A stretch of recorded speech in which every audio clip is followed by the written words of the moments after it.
Baik, Anda masih bersama kami di Bincang Sati dan kita masih membahas topik kita hari ini menjaga kesehatan sendi. Bagi Anda yang memiliki pertanyaan seputar kesehatan sendi, Anda bisa menghubungi kami di nomor 021 290 32644 atau DM Instagram kami di @bincangsehati.tv. Dan telah hadir bersama kami di studio Bincang Sati Dr. James M. Pelealu SPOTK, spesialis bedah ortopedi dan traumatologi dari Rumah Sakit Atma Jaya. Selamat pagi Dr. James, apa kabar? Selamat pagi. Ketemu lagi kita. Iya, ketemu lagi kita nih. Dok, hari ini kita akan gimana? membahas bagaimana kemudian kita bisa menjaga kesehatan sendi kita. Oh Gitu. iya, Nah, sebenarnya kalau yang dimaksud dengan sendi itu apa dan jumlahnya dalam tubuh kira-kira ada berapa sih, Dok? Oke, jadi sebenarnya sendi itu adalah suatu titik yang menghubungkan antara dua tulang. Oh, oke. Jadi semua ada dua tulang atau lebih itu dihubungkan dengan satu sendi.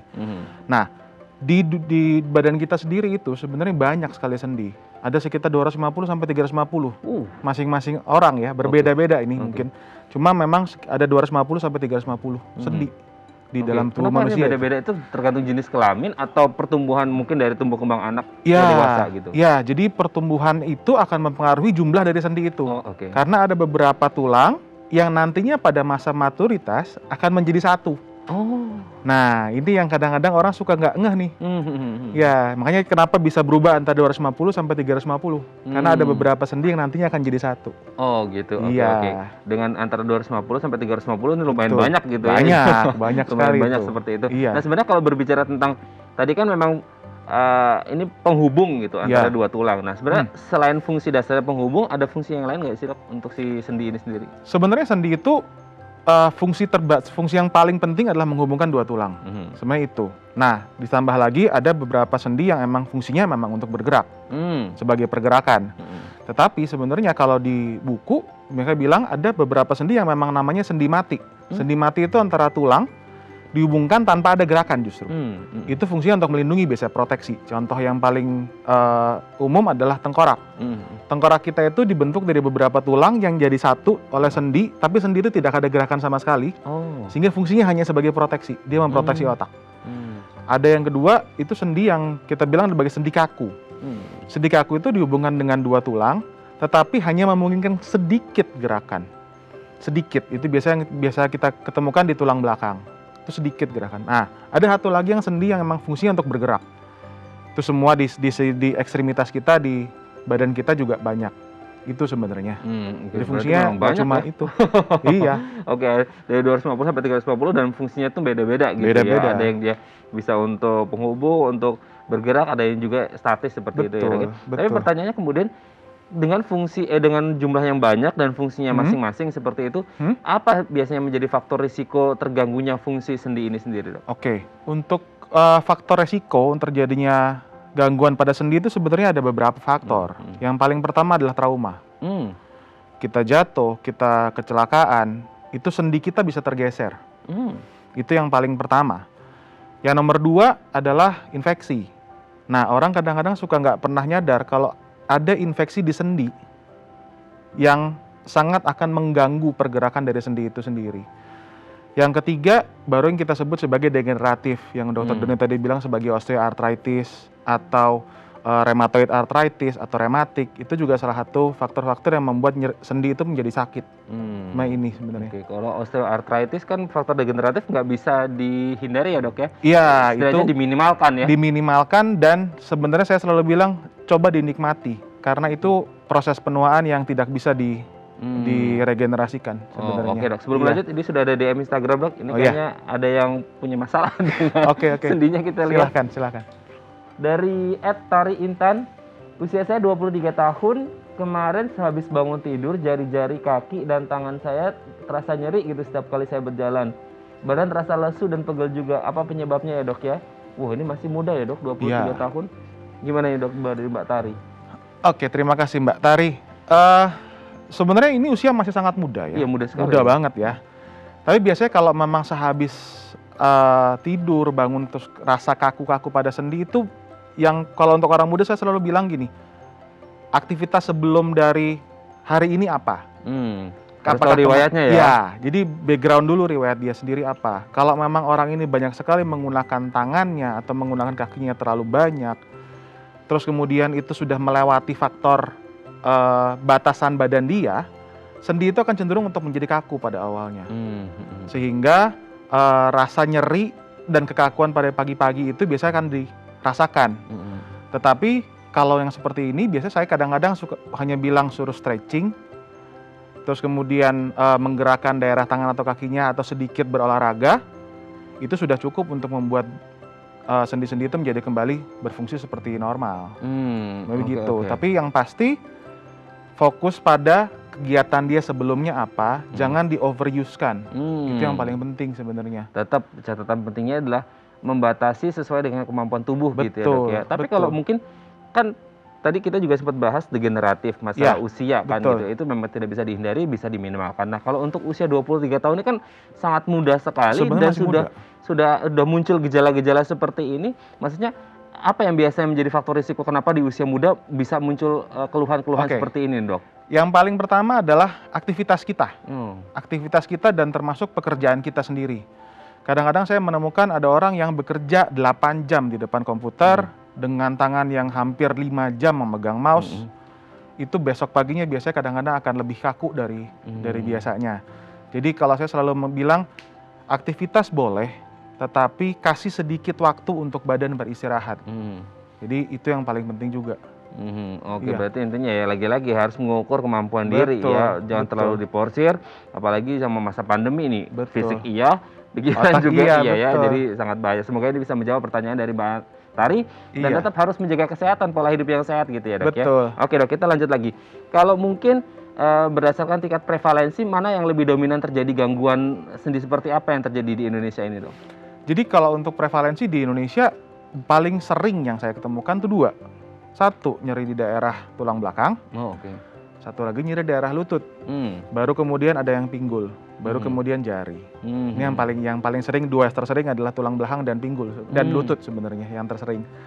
Biasanya disebabkan karena aktivitas yang paling banyak terutama. Nomor 2 ada mungkin cedera. Yang paling sering itu biasanya. Gitu, kalau tulang punggung belakang ya sama pinggul, berarti ini ada katanya nggak mungkin dengan orang-orang yang di kota besar gitu yang harus bekerja 8 jam sehari duduk itu bisa ngefek juga? Itu sangat berefek, sangat berefek. Jadi yang harus diingat gini, posisi kita duduk, kebiasaan kita duduk, kebiasaan kita melihat komputer, terus kebiasaan kita untuk menulis, itu tuh akan sangat berpengaruh terhadap sendi. Kenapa? Karena di sini seperti yang tadi Dr. Doni bilang, kita kan kasih beban berlebih di bagian yang tertentu itu. Nah, kalau otot di situ tidak kuat atau tidak pernah latihan, otomatis beban akan diterima oleh sendi. Nah, ini yang akan menyebabkan kadang-kadang nyeri pada sendi itu sendiri. Biasanya begitu. Oke Dok, sebelum lanjut saya ada DM lagi. Boleh. Banyak yang punya masalah dengan sendi ya Dok ya, kita lihat. Dari @Renaldi James, namanya sama nih kayaknya, 23 ya. Usia saya 17 tahun, sering nyeri sendi dan HNP. Sekarang saya lagi nyeri sendi, apakah harus melakukan pemeriksaan lanjutan? HNP itu apa ya Dok? Terima kasih Renaldi. HNP itu sebenarnya hernia, nama panjang ya, hernia nucleus pulposus. Itu sebenarnya ada suatu kondisi di mana saraf itu mengalami kejepitan oleh karena nucleus pulposus yang ada di tulang belakangnya itu keluar. Saraf kejepit gitu Dok? Ya, itu yang dibilang sebagai saraf kejepit. Cuma yang harus dimengerti adalah saraf kejepit atau HNP itu adalah diagnosis dari MRI. Di mana kita sudah harus bisa membuktikan bahwa memang nucleus pulposus itu keluar untuk menekan sarafnya. Nah, tetapi yang terbanyak di kita itu adalah sebenarnya back pain atau low back pain. Nah, low back pain ini paling banyak itu masalahnya adalah muscle. Otot di daerah tulang belakang yang sangat berhubungan dengan kebiasaan kita duduk, seberapa lama kita duduk, dan seberapa kuat otot kita di belakang untuk menahan badan kita. Nah, jadi seperti keluhan seperti ini, kalau saya boleh saran, harus diperiksakan. Karena satu, kita harus melihat dulu, apakah tulang belakang Renaldi ini baik atau tidak. Kemudian posisi dari tulang belakangnya itu sendiri bagaimana. Karena saya beberapa kali menemukan justru skoliosis atau tulang belakangnya bentuknya S itu justru akan membuat dia lebih berat untuk nyerinya. Nah, 3, bagaimana dengan kualitas ototnya? Apakah perlu nggak kita perbaikin kualitas ototnya? Dan yang terakhir adalah kita harus tahu kebiasaan dia. Cara duduknya, cara nulisnya itu juga harus kita perbaikin. Jadi nggak sembarangan. Nah ini seperti kasus ini, saya bilang sebaiknya dari sekarang sudah kita atur, sehingga nanti mungkin 5-10 tahun kemudian nggak akan sampai berat gejalanya. Cuma itu. Oke, berarti memang harus diperiksakan, konsultasikan. Mungkin salah satunya dengan habit. Mungkin ini kalau 17 tahun usia-usia kuliah gitu ya, di rumah betul. mungkin belajar online terus duduk terus belajar atau gimana. online. Tetap harus posturnya dibenahi juga gitu ya, Dok ya. Iya. Oke, semoga ini bisa menjawab pertanyaan dari Mas Renaldi. Tetap harus dikonsultasikan dan dicek dokter ya. Oke, Dok. Kalau berbicara tentang gejala apa yang biasanya muncul ketika orang sebelum benar-benar kerasa nyeri sendinya gitu ya, ada bermasalah dengan sendinya gitu, yang dirasakan di awal-awal apa sih, Dok? Oke. Jadi kalau kita bilang trauma ya, anggaplah kita dari awal kita berbicara trauma. Orang itu jatuh. Yang pasti kalau ada masalah di sendi, nomor satu pada saat dia jatuh, dia tidak bisa menggerakkan sendi itu. Ini kalau kita berbicara trauma. Orang itu sama sekali tidak bisa menggerakkan sendinya, orang itu sangat sakit. Bahkan ada beberapa orang yang sampai tidak mau disentuh sama sekali karena nyeri. Nah kalau yang kasus seperti ini, mau tidak mau kita harus ke rumah sakit, kita harus cek dan kalau perlu dilakukan tindakan untuk mengembalikan ke tempatnya lagi sesegera mungkin. Itu yang pertama. Kalau untuk yang degeneratif, biasanya yang paling sering pertama kali yang dikeluhkan itu adalah nyeri sebenarnya. Nyerinya ini khasnya adalah tidak mengganggu pada awalnya. Jadi awalnya cuma kayak pegel-pegel. Nggak terlalu dianggap lah ya. Betul, nggak terlalu dianggap. Terus kadang-kadang timbulnya juga nggak langsung dalam waktu yang cepat. Kadang-kadang baru jalan agak jauh, baru dia pegel. Tapi kok semakin lama semakin berat. Nyerinya tambah lama tambah sakit, sampai suatu kondisi di mana memang dia menyerah dan dia tidak bisa bergerak. Itu sampai segitu ininya range-nya dia. Jadi kalau bisa sebelum sampai tidak bisa bergerak, Betul. harus dari awal udah mulai, apalagi harus. degeneratif, masalah usia, kalau ada apa-apa langsung konsultasi, langsung cek gitu ya, Dok ya. Jangan nunggu nanti gitu ya. Oke, Dok, nanti kita akan bahas lagi tentang bagaimana kemudian menjaganya gitu ya. Baik pemirsa, bagi Anda yang memiliki pertanyaan seputar sendi, Anda bisa menghubungi kami di nomor 021 290 32644 atau DM Instagram kami di @bincangsehati.tv. Kami akan segera kembali.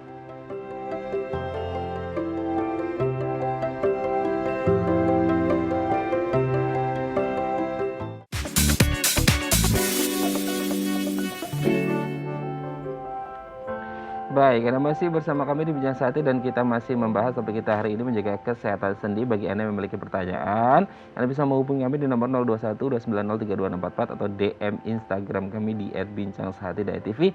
Masih bersama dengan Dr. James M. Pelealo, SPOTK, spesialis bedah, ortopedi dan traumatologi dari Rumah Sakit Atma Jaya.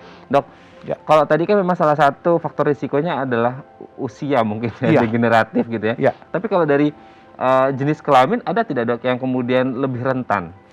Kalau untuk jenis kelamin sebenarnya ada. Perempuan lebih rentan sebenarnya. Alhamdulillah. Perempuan lebih rentan sebenarnya. Nggak boleh juga ya.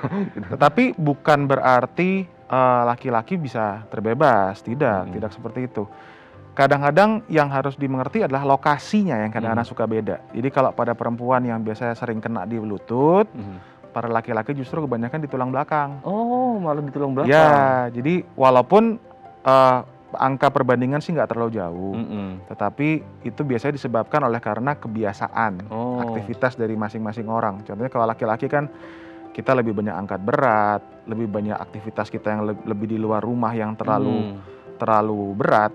Jadi sehingga itu pinggang atau punggung itu bisa terkena lebih dulu. Bebannya lebih berat gitu ya. Kalau pada wanita biasanya kan di dapur dia banyak berdiri, banyak masak.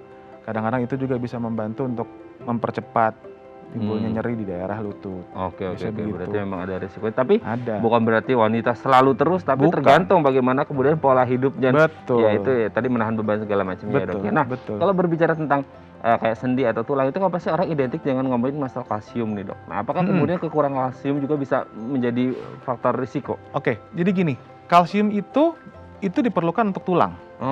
Nah, yang orang kadang-kadang suka rancu ini adalah tulang itu disamakan dengan sendi karena itu berbeda. Jadi sendi itu sebenarnya ada satu lapisan sendiri khusus yang sangat licin yang fungsinya untuk bergerak. Nah ini tuh bahannya bukan kalsium murni. Kalsium itu hanya untuk tulang. Tapi yang di daerah sendi ini lebih ke arah hyaluronate, lebih ke arah glukosamin, kondroitin, itu yang ke arah sana. Jadi memang akan berbeda. Jadi kalsium tetap harus perlu untuk tulangnya. Sendi pun harus ada khusus untuk menjaga. Gitu. Sama halnya dengan orang agak susah membedakan antara osteoporosis, osteoartritis, asam urat dan lain sebagainya gitu ya dok ya. Betul. Mirip-mirip 11-12 meskipun beda gitu ya dok. Beda jauh gitu ya, sebenarnya. Oke, tapi kalau berbicara tentang penyakit sendi gitu ya dok, ini kan memang sangat penting sekali, kita bergerak juga butuh sendi kan. Betul. Nah apakah kemudian bisa ketika ada gangguan atau keluhan di sendi ini bisa menyebabkan komplikasi penyakit yang lain, atau kebalikannya dari penyakit yang lain bisa komplikasi keluhan ke sendi gitu dok? Oh bisa. Jadi contohnya gini, kalau kita mengalami nyeri sendi, ya anggaplah kita nyeri lutut, datang ke saya kadang-kadang dalam keluhan, dokter kenapa saya pinggang saya juga jadi ikutan sakit. Jadi yang harus kita mengerti adalah badan kita itu sebagai suatu bangunan. Begitu ada salah satu bangunan, salah satu sisi dari bangunan itu yang mengalami problem, itu akan mempengaruhi keseluruhan badan kita. Jadi kadang-kadang posisi kita duduk, posisi kita berdiri, pada saat kita berjalan waktu kita lagi sakit, itu akan mempengaruhi tulang belakang juga. Jadi ini akan sangat berpengaruh. Itu yang bisa dibilang penyakit di satu sisi akan menyebabkan sakit lagi di sisi yang lain. Terus nomor 2, ada penyakit-penyakit metabolisme seperti asam urat yang tadi Mas Raden sebutkan, itu justru akan bisa mempengaruhi ke sendinya. Iya, justru asam uratnya, kristal urat itu akan terdeposisi ke dalam sendi sehingga menyebabkan kerusakan pada sendi. Nah itu juga bisa, gitu. Oke. Iya. Nah biasanya dok, kalau ini mungkin ini orang awam gitu ya.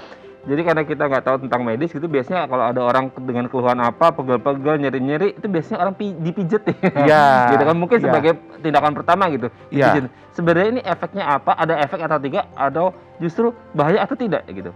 Oke, jadi gini, yang harus kita ngerti juga adalah gini, nomor 1 kalau dia nyeri sendi, itu bisa juga menyebabkan kekakuan pada daerah otot-otot yang di dekat dari sendi itu. Nah kadang-kadang dengan kita lakukan massage, itu bisa membuat otot itu menjadi lebih rileks sehingga seakan-akan bisa menyembuhkan atau seakan-akan bisa membuat dia lebih nyaman. Nah kalau yang seperti ini kadang-kadang saya suka tanya, kalau memang ternyata kita massage hasilnya lebih enak, berarti yang paling pertama adalah jangan memikirkan soal sendi dulu. Mungkin ini hanya karena otot yang terlalu tegang sehingga menyebabkan nyeri di daerah sekitar sendi. Jangan langsung self-diagnosis gitu ya. Iya, jangan langsung mendiagnosa pribadi bahwasanya ini nyeri sendi. Iya, gitu ya. Betul. Oke. Jadi boleh, mau massage boleh. Saya nggak pernah ngelarang kok untuk itu. Oke, kalau memang akhirnya rilis itu nyerinya, berarti bukan di sendinya. Bukan di sendinya mungkin. Apa ya, otot ada tension. Ada, betul. Betul, yang paling sering adalah ketegangan otot di daerah sekitar sendi. Jadi seakan-akan menyebabkan, oh saya sakit sendi nih. Padahal sebenarnya bukan. Itu yang paling sering. Berarti sekarang kita berfokus pada pengobatan gitu. Iya. Nah kalau orang udah punya mulai gejala-gejala keluhan di sendi dari tadi yang kita sebutkan, itu pengobatan apa yang tepat dilakukan untuk mereka yang punya nyeri sendi gitu? Oke. Untuk pengobatan nyeri sendi itu sebenarnya kita bagi 2. Yang non farmakologik atau non pakai obat, atau dengan obat. Jadi ada 2 nih. Dan dua-duanya ini harus diseimbangkan. Jadi kadang-kadang orang bilang, dok saya ingin minta obat. Kadang-kadang saya bilang, apakah obat itu perlu? Belum tentu. Kadang-kadang kita dari aktivitas yang kita robah itu pun sudah membantu sebenarnya. Jadi yang kita harus pahami adalah sendi yang mana yang terkena. Terus kemudian apa yang menyebabkan dia menjadi masalah? Apakah dia ada cedera pada dulunya? Ataukah dia hanya over exercise yang terlalu sering? Jadi kita harus nomor 1 adalah modifikasi dulu active daily living-nya dia. Jadi kebiasaan-kebiasaan dia yang membebani ke daerah sendi itu juga harus kita robah. Terus kemudian kebiasaan dia kita harus robah. Kalau memang nyeri sekali di daerah sendi, harus kita istirahatkan dulu nomor 1. Jadi jangan langsung diberikan obat. Obat itu biasanya hanya membantu untuk mengurangi gejala nyerinya, tetapi bukan sebagai faktor untuk menyembuhkan sendinya. Nomor 1 adalah kita harus istirahatkan dia dulu. Nah, seperti tadi dokter Doni kan tadi bilang, nomor satu adalah reskan dulu kalau dia flare. Dalam kondisi dia lagi nyeri, justru kita nggak bisa paksa dia untuk aktivitas. Nggak boleh justru, ya? Nggak boleh, justru itu harus kita istirahatkan dulu, sampai benar-benar sudah nyerinya hilang, baru kita akan anjurkan untuk latihan bertahap. Nanti kita lihat kontrol apakah obat masih perlu atau tidak. Sebenarnya ini. Jadi ada beberapa pasien saya juga kadang-kadang datang, dokter, saya nyeri sekali lutut saya, tapi kemarin saya fisioterapi dan dipaksa untuk digerakin malah tambah sakit. Justru itu. Nggak boleh malah diporsir. Tidak boleh berat, justru. Ya? Jadi harus diistirahatkan dulu nomor satu. Istirahat, reskan dulu. Ya. Oke dok, sebelum lanjut ini ada DM lagi dok. Boleh. Kita baca lagi dari @utinahanin. Nah, saya apa ini dok? Rheumatoid arthritis. Ya, pergelangan tangan dan jari tengah sudah berubah bentuk ketika sedang flare, suhu badan 39 dan sekujur badan gatal dan kaku. Ini gimana dok? Ini bahasnya kayaknya medis banget, saya kurang paham. Oke, terima kasih. Ini untuk Uti. Jadi gini, rheumatoid arthritis itu kan suatu radang sendi yang mengenai pada daerah, biasanya yang paling sering itu sendi-sendi besar, tapi biasanya itu bilateral, kiri dan kanan sekaligus. Dan memang jeleknya adalah kalau pada rheumatoid arthritis itu bisa berubah bentuk, terutama kalau tangannya itu bisa bengkok-bengkok semua. Oh? Ya, tangan kita kalau kena rheumatoid arthritis itu bisa bengkok semua. Nah, kalau dia lagi flare, itu berarti dia melakukan aktivitas atau ada makanan atau minuman dia yang bisa menyebabkan dia kayak alergi. Karena rheumatoid arthritis ini basically adalah alergi. Dari alergi ya? Dari alergi. Nah, itu yang harus diperiksakan. Ada makanan tertentu yang dia bisa alergi atau tidak. Kedua, dingin itu juga bisa mempengaruhi. Jadi kadang-kadang untuk orang-orang yang rheumatoid arthritis gini, suhunya bisa naik memang. Seakan-akan kayak dia demam. Betul, karena itu radang dia di seluruh badan itu lagi tinggi, sehingga seakan-akan tuh naik ininya, suhunya. Nah, kalau udah seperti ini, biasanya saya selalu bilang, dia biasanya sudah punya obat. Bahkan ada beberapa orang yang rheumatoid arthritis itu sudah mengkonsumsi yang kita sebut sebagai steroid. Nah, steroid itu yang mungkin harus kita minum ulang untuk menurunkan flare-nya dia, sehingga dia membuat dia lebih nyaman dulu. Nah, nanti setelah ini akan di-adjust lagi bagaimana dosis dari steroidnya, untuk supaya nanti ke depannya kita maintenance lagi. Jadi kalau yang seperti ini biasanya mungkin harus berpikir apakah perlu diulang untuk pengobatan rheumatoid arthritisnya, sehingga kita bisa menurunkan flare-nya, nanti baru kemudian kita exercise kembali. Kalau gatal dan kakunya tadi dok, itu juga karena reaksi radangnya dia. Oh gitu ya. Jadi badan dia seakan-akan kayak pegel, terus kemudian kadang-kadang ada beberapa orang yang mengeluhkan gatal. Itu karena flare, karena anti radangnya tinggi. Oh, berarti karena radangnya tinggi. Oke, berarti juga harus diwaspadai juga, harus ketahui riwayat setelah tadi faktor alergi tadi ya dok ya. Ini bisa menjadi pencetusnya gitu ya. Nah, kemudian sebenarnya kalau berbicara penyakit sendi ini sebenarnya bisa disembuhkan secara total atau enggak? Mungkin seperti kayak kasus Mbak Uti ini kan salah. Nah, ini bukan kita menjadi pesimis gitu ya, tapi bisa atau tidak gitu. Ya sebenarnya gini, sendi itu bila dia sudah mengalami cedera atau dia sudah mengalami kerusakan, biasanya itu tidak bisa diperbaikin atau irreversible sebenarnya. Nah, untuk beberapa teknik sekarang dengan menggunakan stem cell memang bisa diklaim membantu untuk mempercepat penyembuhan, tetapi tidak akan pernah 100%. Jadi bila sudah mengalami masalah di sendi, itu biasanya akan sangat sulit untuk recovery. Yang paling penting adalah kita membuat kualitas hidup dari orang yang terkena nyeri sendi ini menjadi kembali seperti dulu, walaupun memang tidak 100%, tetapi tidak ada gangguan yang berarti untuk beliau. Biasanya begitu sih. Berarti memang harus benar-benar peduli jaga diri untuk kemudian meminimalkan risikonya gitu ya. Karena tidak akan mungkin ibarat luka itu masih ada sisanya gitu ya dok ya. Oke dok, nanti di segmen terakhir kita akan membahas mungkin tips-tips simpel yang bisa kita lakukan untuk menjaga kesehatan sendiri dok ya. Lagi bersama bagi Anda yang memiliki pertanyaan, Anda bisa menghubungi kami di nomor 021 terus 903244 atau DM Instagram kami di @bincangsahatidayatv. Kami akan segera kembali.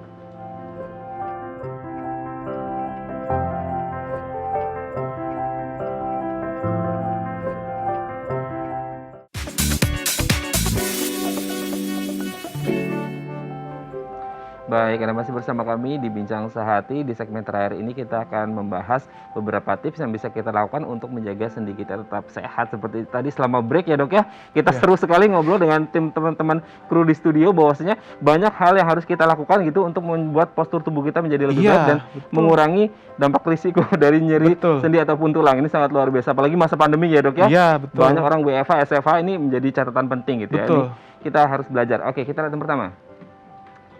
Menjaga berat badan, obesitas menjadi salah satu hal yang penting juga ya dok ya? Pasti. Jadi sendi itu fungsinya salah satunya juga untuk menopang badan kan. Nah, bila kita berat badan kita akan semakin naik, otomatis sendi yang menopang berat badan pun akan bekerja lebih keras. Sehingga risiko untuk terjadinya nyeri pun pasti ada. Makanya berat badan mau nggak mau kita harus atur. Jadi ya kalau bisa yang obesitas kita harus coba untuk menurunkan berat badannya, walaupun memang sangat-sangat sulit sebenarnya. Banyak pasien saya yang pesimis juga, tapi ada yang bisa. Saya cuma bilang kalau bisa jangan naik. Kalau bisa turun itu sudah sangat baik, tapi kalau bisa jangan sampai naik berat badannya. Apalagi masa pandemi banyak orang rebahan, PW, pesen junk food lewat online. Aduh, itu nggak baik banget. Lanjut yang kedua. Hindari duduk terlalu lama, ini juga menjadi, nggak masa pandemi, nggak masa non pandemi, semua pasti banyak yang duduk. Ini juga harus menjadi perhatian. Iya, betul. Jadi yang seperti tadi saya bilang, duduk terlalu lama pada posisi yang salah, itu juga sangat-sangat membantu untuk meningkatkan resiko untuk terjadinya cedera pada daerah sendi atau nyeri pada daerah sendi sebenarnya. Semua ini berhubungan sama otot sebenarnya. Kalau otot itu kuat, posisi duduk kita nggak akan bisa, kondisinya nggak terlalu bagus. Jadi kalau posisi kita duduk baik, otomatis otot kita akan jadi lebih kuat sebenarnya. Jadi itu pun harus diatur sebenarnya untuk maksimal posisi. Berapa lama sih dok orang duduk dengan satu posisi yang sama, terus kemudian kayak bergerak dulu gitu? Saya selalu bilang kalau untuk orang muda baiknya sekitar paling lama 2 jam. 2 jam? 2 jam. Biasa sekitar 2 jam, dia mau duduk agak lama silahkan. Tapi setelah 2 jam saya harus bilang dia coba tolong stretching. Kalau nggak mau stretching pun berubahlah posisinya. Jangan pada posisi yang sama terus menerus karena itu akan membuat otot jadi kaku. Oke, kalau ada alat pembantu yang belakang itu baik gak sih dok? Baik, betul. Itu juga bisa membantu untuk istilahnya mengkoreksi dan menegakkan gitu. Betul. Tetapi kadang-kadang alat itu dipakai, orang itu cenderungnya duduknya pun nggak mesti harus mengikuti dari yang alat itu. Jadi itu pun juga tetap harus diatur juga bagaimana posisi duduk kita. Siap. Kita lanjut yang ketiga. Perhatikan postur tubuh. Nah ini juga menjadi urusannya sama yang sebelah tadi ya, untuk posisi duduk itu. Betul. Jadi duduk dan berdiri itu ada postur yang emang harus kita jaga. Oh, berdiri pun harus ada? Berdiri pun juga harus ada yang kita jaga. Jadi saya harus dikoreksi nih kayaknya begitu. Jadi kadang-kadang kita suka lupa. Kalau kita berdiri kita menumpu salah satu sisi, sehingga cenderung untuk miring. Nah itu akan membebani ke daerah pinggul, sehingga tulang belakang itu akan cenderung untuk menjadi miring. Oke, kalau mungkin di kamera ya, mungkin gini dok. Ya, seperti itu. Nah, gini, itu ini nggak boleh ya? Nggak boleh, justru itu akan memperberat ke daerah lutut sebelah kanan. Karena beban akan dipindahkan ke sana semua, sehingga pinggul miring, sehingga tulang belakang pun akan terpengaruh. Berarti harus sikap sempurna. Ya, betul. Oke. Makanya saya selalu bilang kalau untuk postur tubuh pada saat berdiri, yang paling mudah adalah posisi kita waktu seperti istirahat di tempat itu adalah posisi yang terbaik. Walaupun mungkin tangan tidak usah taruh belakang, tetapi kaki yang lurus sejajar dengan pinggul itu adalah posisi yang paling baik untuk tulang belakang dan pinggul untuk menahan beban dengan sama. Jadi kalau selama ini taunya cuma postur duduk, posisi duduk, ini posisi berdiri pun harus menjadi perhatian ya. Betul. Oke. Luar biasa nih. Next. Konsumsi makanan bergizi, ini penting juga. Ini penting pasti untuk menjaga kualitas dari otot, untuk menjaga kualitas dari badan, itu pasti akan penting. Ini standar untuk semua. Aturan. Ya? Oke, kita lihat yang terakhir. Kalau ini tidak sering sekali ketika kita membahas tentang tips tentang kesehatan, ini tidak merokok menjadi hampir selalu masuk gitu. Betul. Nah kalau hubungannya, kita tahu merokok memang sangat tidak baik untuk kesehatan. Nah kalau hubungannya dengan sendi seperti apa ini? Jadi gini sebenarnya, rokok itu yang paling penting bahan aktifnya adalah nikotin. Nah nikotin ini begitu kita hirup, dia kan masuk ke dalam darah. Nah, sedangkan sendi itu butuh makanan juga. Nah, waktu nikotin itu masuk, dia akan kadang-kadang suka berhentinya itu di sendi, di ujung sendi. Oh. Nah, begitu dia berhenti di ujung sendi, dia akan menyumbat saluran-saluran tempat makanan sendi. Nah, sehingga sendi itu cenderung tidak mendapatkan makanan dengan baik. Yang terjadi apa? Sendi itu menjadi kekurangan makanan sehingga dia mulai melunak. Nah, waktu dia melunak itu yang kadang-kadang kita paksakan, kita mulai cedera. Itu sebenarnya. Jadi rokok memang sebenarnya nggak terlalu ngaruh. Semua orang bilang rokok untuk paru-paru dan segala macam. Tidak, rokok itu juga berpengaruh terhadap kesembuhan tulang, kesehatan sendi. Itu masuk. Jadi rokok itu sangat mempengaruhi ke situ. Oke, ya berarti kurangi rokok atau kalau bisa ya Kalau jangan merokok. bisa berhenti lebih baik. Kalau nggak bisa saya tidak merokok loh, Dok. Bagus. Baik, terima kasih Dr. James hari ini sudah hadir di Bincang Sehati. Semoga kita doakan semua dari kita meskipun masa pandemi WFH, SFH tetap harus bisa jaga postur. Ini saya harus benerin posisi duduk saya kan mau dikoreksi sama Dr. James. Terima kasih, Dok. Sehat terus dan salam untuk keluarga di rumah. Terima kasih. Baik, pemirsa, bagi Anda yang memiliki kritik dan saran, Anda bisa menghubungi kami di nomor 0889 8100 5000 atau Anda bisa follow media sosial kami di @bincangsaati.tv. Saya Raden Madlia Somit. Sampai jumpa dan selamat beraktivitas.